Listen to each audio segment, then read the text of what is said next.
Hello everyone, welcome to Charu vlogs. ಇವತ್ತು ಬೆಳಗ್ಗೆ ಎದ್ದ ತಕ್ಷಣ ಖಾಲಿ ಹೊಟ್ಟೆಲಿ ಒಂದು ಲೋಟ ಬಿಸಿನೀರಿಗೆ ಒಂದು ಅರ್ಧ ಭಾಗ ನಿಂಬೆಹಣ್ಣು ಹಾಕ್ಕೊಂಡು ಕೂತ್ಕೊಂಡೆ. ಅದಾದ ನಂತರ ಏನು ತಿಂಡಿ ಮಾಡೋದಪ್ಪ ಅಂತ ಯೋಚನೆ ಮಾಡುವಾಗ ಮೊಟ್ಟೆ ಗ್ರೇವಿ ಮಾಡ್ಕೊಳ್ಳೋಣ ರೈಸ್ ಮಾಡಿ ಅಂತ ಅಂದ್ಕೊಂಡೆ.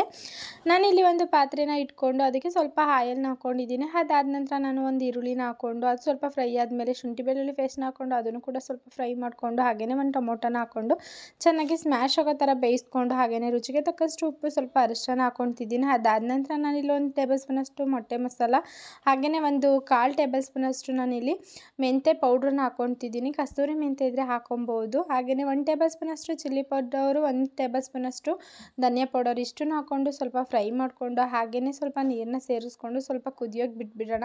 ಇದು ಸ್ವಲ್ಪ ಕುದ್ದಾದ ನಂತರ ಇದಕ್ಕೆ ನಾವು ಮೊಟ್ಟೆನ ಆ್ಯಡ್ ಮಾಡಿಕೊಂಡು ಚೆನ್ನಾಗಿ ಸ್ವಲ್ಪ ಕುದಿಸ್ಕೊಂಡ್ರೆ ರೈಸ್ ಜೊತೆ ತುಂಬಾ ಚೆನ್ನಾಗಿರುತ್ತೆ.